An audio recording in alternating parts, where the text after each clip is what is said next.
పండగలే. High power ఉల్లాసం, high power ఉత్సాహం, high power ఆరోగ్యం, హై పవర్ ఆనందం. గుంటూరు వారి XXL మరియు హై పవర్ హార్స్ దేశవాళీ మినపగుళ్ళు. బంధాలు అనుబంధాలు మరింత దృఢంగా, మరింత బలంగా.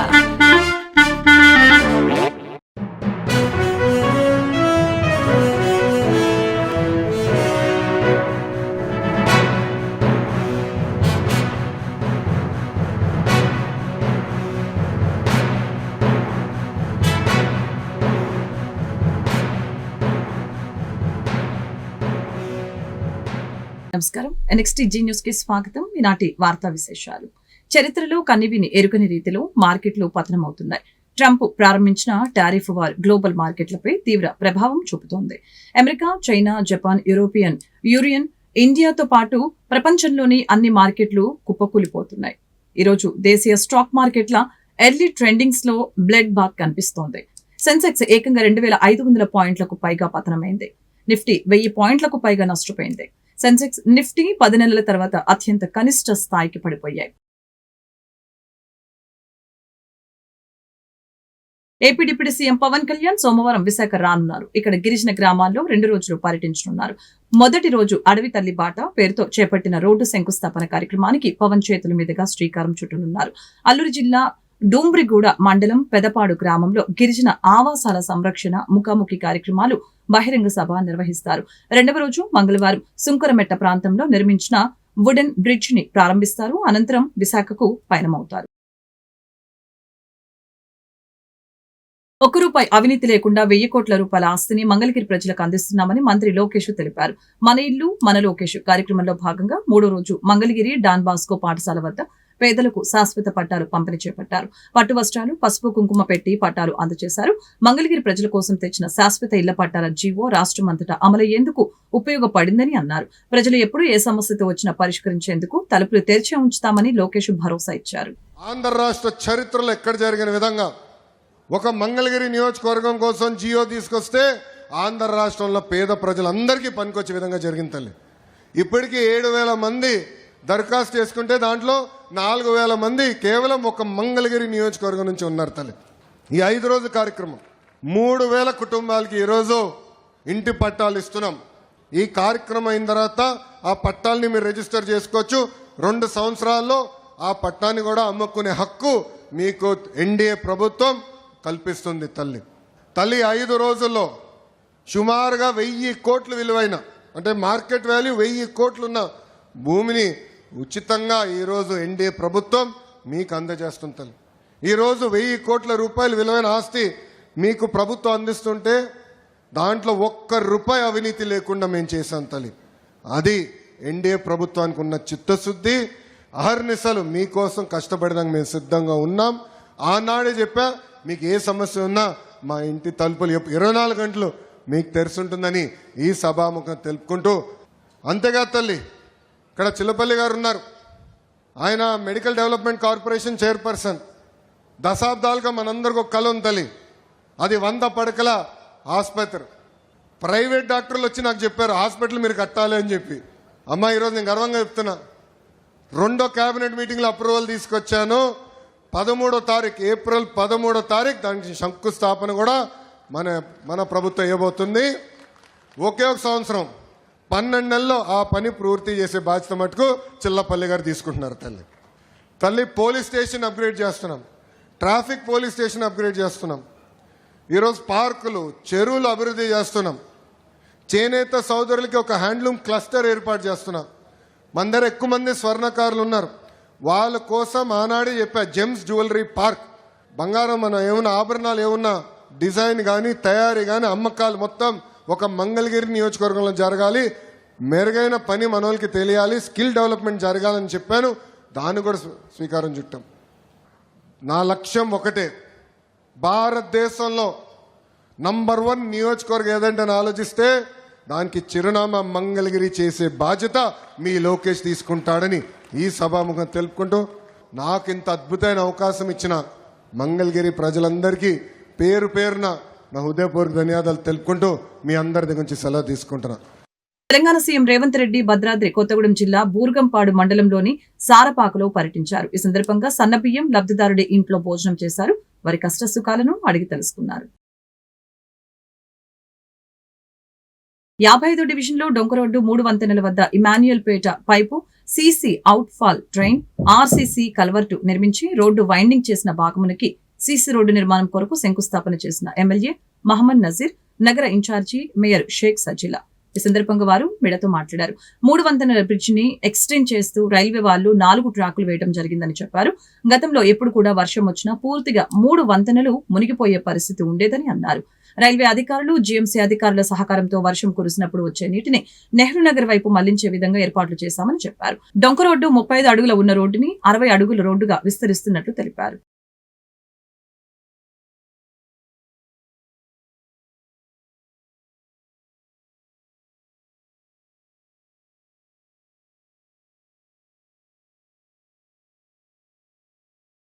బ్రిడ్జ్ని ఎక్స్టెండ్ చేస్తూ రైల్వే వాళ్ళు 4 ట్రాక్లను వేయడం జరిగింది.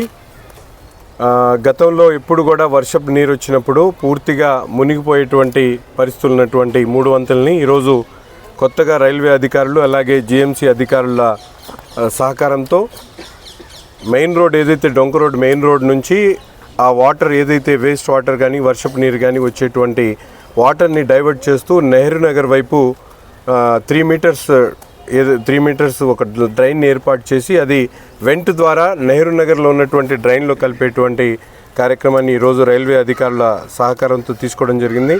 అంతేకాకుండా మెయిన్ రోడ్ మీద స్టార్టింగ్లో డొంక రోడ్ నుంచి 3 వంతెనల దాకా ఉన్నటువంటి రోడ్ ఏదైతే ఉందో దాదాపు 35 అడుగుల వరకే ఉండేది. ఇప్పుడు దాన్ని 60 అడుగుల రోడ్డుకి ఎక్స్టెండ్ చేస్తూ ఎంక్రోచ్మెంట్స్ ఏదైతే ఉన్నాయో వాళ్ళకు నష్టపరిహారం చెల్లించడంతో పాటు రోడ్ని ఎక్స్టెండ్ చేస్తూ వెంట్కి తగ్గట్టుగా స్టార్టింగ్ 60 అడుగులు అలాగే వెంట్ 50 ఫీట్ని పెట్టి ప్రజలకు సౌకర్యార్థం ఈరోజు దాన్ని శంకుస్థాపన చేసుకోవడం జరిగింది.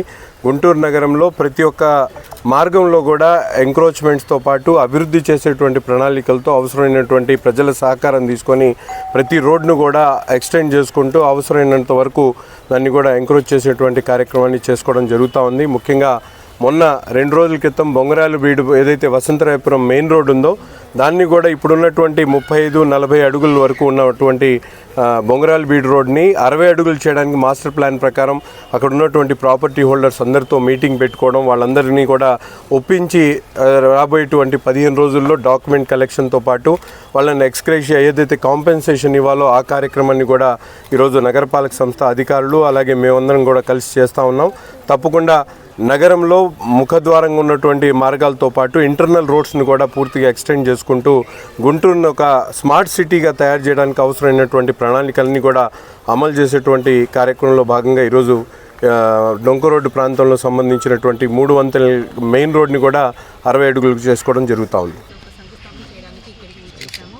ఇలాగైతే ప్రతి ఒక్క వార్డులో కూడా మన విజిలెన్స్ అధికారులు కానివ్వండి, రైల్వే కానివ్వండి, అధికారి కానివ్వండి, కార్పొరేటర్స్ కానివ్వండి వెళ్ళి వాళ్ళ సమస్యలు తీరుస్తున్నాం.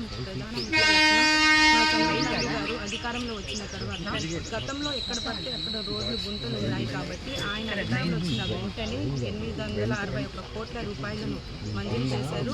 20,000 కిలోమీటర్ల వరకు మరమ్మతులు చేయాలని ఆదేశాలు ఇచ్చారు. దాని ప్రకారం ఈ 9 నెలలు 95% పనులు పూర్తి చేసి ప్రతి దశగా ముందుకు వెళ్తున్నాము. ప్రతి ఒక్క ప్రజలకి సమస్య కలగకూడదు, ఎక్కడ కూడా యాక్సిడెంట్స్ అవ్వకూడదు, ప్రజలు జాగ్రత్తగా భద్రతగా ఉండాలనే లక్ష్యంతో ఈ యొక్క జీఎంసీ తరఫున కానివ్వండి, ఎమ్మెల్యే నసీర్ అహ్మద్ గారిని కానివ్వండి, కార్పొరేటర్స్ కానివ్వండి, ప్రతి ఒక్కరు ఆయన ఆదేశాల మేరకు ముందుకు వెళ్తున్నామని తెలియజేస్తారు. ఆంధ్రప్రదేశ్లోని సోమవారం నుంచి నెట్వర్క్ ఆసుపత్రిలో వైద్య సేవలు నిలిచిపోనున్నాయి. తమకు రావాల్సిన బకాయిలు చెల్లించాలని వివిధ దశల్లో నెట్వర్క్ ఆసుపత్రుల యాజమాన్యం ఆందోళన చేపట్టింది. ఇటీవల జిల్లా కలెక్టర్లకి ఏపీ స్పెషాలిటీ ఆసుపత్రుల అసోసియేషన్ వినతి పత్రాలు ఇచ్చింది. సుమారు 3,500 కోట్ల బకాయిలు పేరుకుపోయాయని ఆసుపత్రుల సంఘం చెబుతోంది. గత్యంతరం లేని పరిస్థితుల్లో వైద్య సేవలు నిలిపివేయాల్సి వచ్చిందని సంఘాలు అంటున్నాయి. గతంలో వైఎస్ఆర్సీపీ ప్రభుత్వం సుమారు 2,500 కోట్ల రూపాయల వరకు బకాయిలు పెట్టిందని ప్రభుత్వ వర్గాలు చెబుతూ ఉన్నాయి. ఈ క్రమంలో ప్రభుత్వం రేపోమాపో ఆసుపత్రుల యజమానుల సంఘాన్ని చర్చలకు పిలిచే అవకాశం ఉన్నట్లు తెలియజేసింది.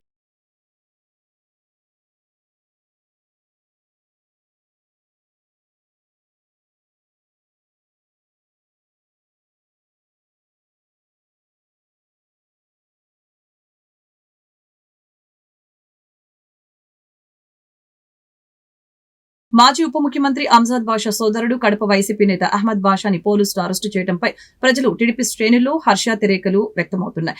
అహ్మద్ బాషా అరెస్టుపై సంతోషం వ్యక్తం చేస్తూ టీడీపీ శ్రేణులు, కడప ప్రజలు సంబరాలు చేసుకుంటున్నారు. కడప గోకుల్ కూడవి వద్ద టపాసులు కాలుస్తూ ఒకరినొకరు మిఠాయిలు తినిపించుకున్నారు. అంజాద్ బాషా నివాసం సమీపంలో టపాసులు పేల్చడంతో ఉద్రిక్త పరిస్థితి నెలకొంది. పోలీసులు రంగప్రవేశం చేసి బందోబస్తు ఏర్పాటు చేశారు. సోదరుడి అధికారం అండతో రెచ్చిపోయిన అహ్మద్ బాషా అరాచకాల వలన గత 5 ఏళ్లలో తీవ్ర ఇబ్బందులు ఎదుర్కొన్నామని ముస్లింలు తెలిపారు.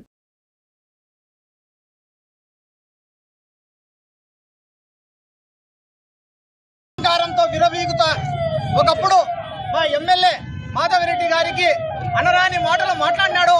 ఇంట్లోకి దూడతాం అది అహంకారంతో ఎవరైనా సరే ఆడవారని, అది ముస్లిం అయినా, హిందూ అయినా, క్రిస్టియన్ అయినా ప్రతి ఒక్కరిని గౌరవించాలనే ఇంగిత జ్ఞానం కూడా లేకుండా ఇష్టం వచ్చినట్టు ఆ రోజు మాట్లాడినందుకు ఈ రోజు ఆ కర్మ ఫలించింది.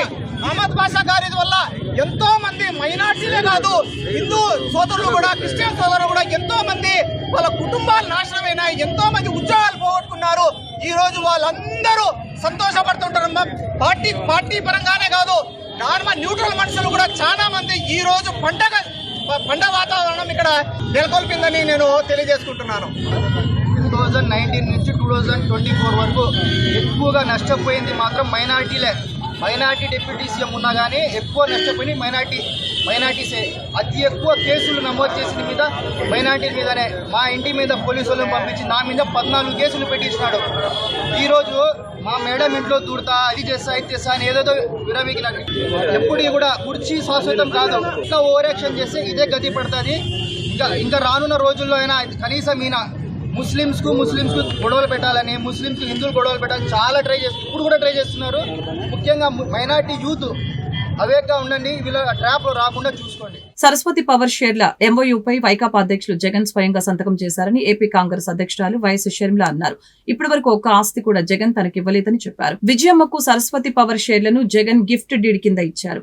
ఇచ్చిన షేర్లు మళ్లీ తనకే కావాలని ఆయన కోర్టుకు వెళ్లారు. స్వయంగా తల్లినే జగన్ మోసం చేస్తున్నారు. తల్లిపై కేసు వేసిన కుమారుడిగా, మేనల్లుడు, మేనకోడలి ఆస్తులు కాజేసిన మేనమామగా ఆయన చరిత్రలో మిగిలిపోతారని షర్మిల తెలిపారు. జగన్మోహన్ రెడ్డి గారు స్వయంగా ఎంఓయూలో సంతకం పెట్టారు. తన చెల్లెలికి, అంటే నా బిడ్డలకి ఈ ఆస్తులు అన్నట్లుగా సంతకం పెట్టారు. ఇంతవరకు కూడా ఒక్క ఆస్తి కూడా నా చేతుల్లో పెట్టలేదు. సరస్వతి సిమెంట్ కు సంబంధించి ఎంఓయూలో అది నా భాగానికి వచ్చింది కాబట్టి దాన్ని జగన్మోహన్ రెడ్డి గారు గిఫ్ట్ డీడ్ చేశాడు విజయమ్మ గారికి, నాకు కాదు. గిఫ్ట్ ఇచ్చేశాక షేర్స్ ని ఇప్పుడు జగన్మోహన్ రెడ్డి గారు తల్లి మీదనే కేసు వేసి ఇచ్చిన షేర్లని నాకు మళ్ళీ వెనక్కి కావాలి అని అడుగుతున్నారు. ఇది జగన్మోహన్ రెడ్డి గారు ఆయన తల్లికి చేస్తున్న మోసం. జగన్మోహన్ రెడ్డి గారు నన్ను ఎఫెక్ట్ చేసే స్థాయి దాటిపోయారు. Jagan Reddy does not affect me anymore. నాకు ఆస్తులు ఇస్తాడా ఇవ్వడా అన్నది ఐ డోంట్ కేర్. కాకపోతే జగన్మోహన్ రెడ్డి గారు తల్లి మీద కేసు వేసిన వాడిగా మిగిలిపోతాడు. నా బిడ్డలకి, సొంత మేనల్లుడికి, సొంత మేనకోడలికి ద్రోహం చేసి వాళ్ళ ఆస్తులు ఆక్కున్న వాడిగా మిగిలిపోతాడు. సొంత మేనల్లుడు, మేనకోడల ఆస్తి కాజేయటానికి సుబ్బారెడ్డి లాంటి వాళ్ళ చేత ఎన్నైనా అబద్ధాలు చెప్పిస్తారు. సాయిరెడ్డి లాంటి వాళ్ళ చేత కూర్చోబెట్టుకుని ట్యూషన్ ఇచ్చి డిక్టేట్ చేసి మరి ఎన్నైనా అబద్ధాలు చెప్పిస్తారు. ఇక జగన్ రెడ్డికి క్రెడిబిలిటీ ఉందో లేదో వైసీపీ వాళ్ళ ఆలోచన. గుంటూరు స్వర్ణ భారత నగర్ లో కుక్కల దాడిలో చనిపోయిన బాలుడు ఐజాక్ తల్లిదండ్రుల్ని పరామర్శించిన మాజీ మంత్రి అంబటి రాంబాబు. అనంతరం అంబటి మీడియాతో మాట్లాడారు. కుక్కల దాడిలో ఐజాక్ అనే 4 సంవత్సరాల బాలుడు మృతి చెందడం బాధాకరమని చెప్పారు. చాలా దురదృష్టకర సంఘటన అని చెప్పారు. ఇంతకు ముందు కూడా ఇదే సంఘటన జరగడం వలన ఒక పిల్లవాడు కూడా చనిపోయాడని తెలిపారు. పూర్వం గుంటూరు జీజేహెచ్ లో కూడా ఎలకలు కరిచి పిల్లవాడు చనిపోయాడని తెలిపారు. ఇది ఖచ్చితంగా నగరపాలక సంస్థ లోపమేనని విమర్శించారు. మరిన్ని ప్రమాదాలు కుక్కల వలన జరగకుండా తగిన చర్యలు తీసుకోవాల్సిన బాధ్యత మున్సిపాలిటీకి ఉందని అన్నారు. మున్సిపల్ అధికారుల తీరు ఏ విధంగా ఉందంటే నగర మేయర్ దిగిపోయారు, ఎవరిని మేయర్ చేయాలని ఆలోచనలోనే ఉన్నారు అని తెలిపారు.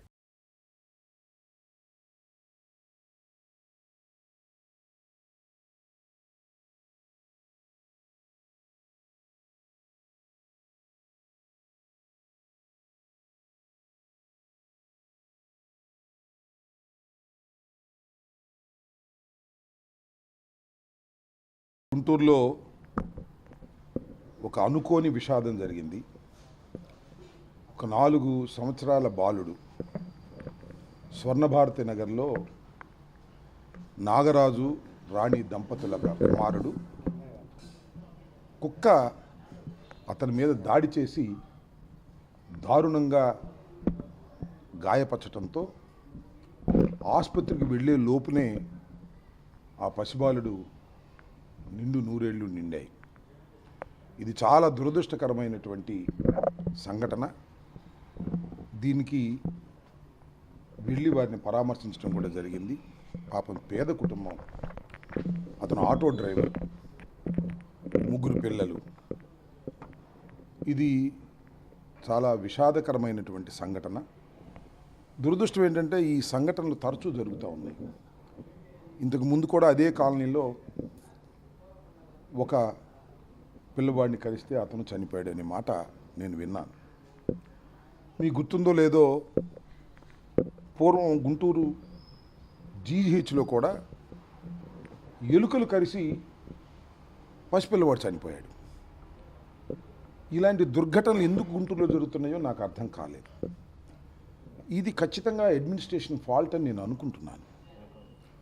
కాబట్టి దీని మీద ప్రభుత్వం తక్షణమే ముందుకు వచ్చి యాక్షన్ తీసుకోవాల్సినటువంటి అవసరం ఉంది.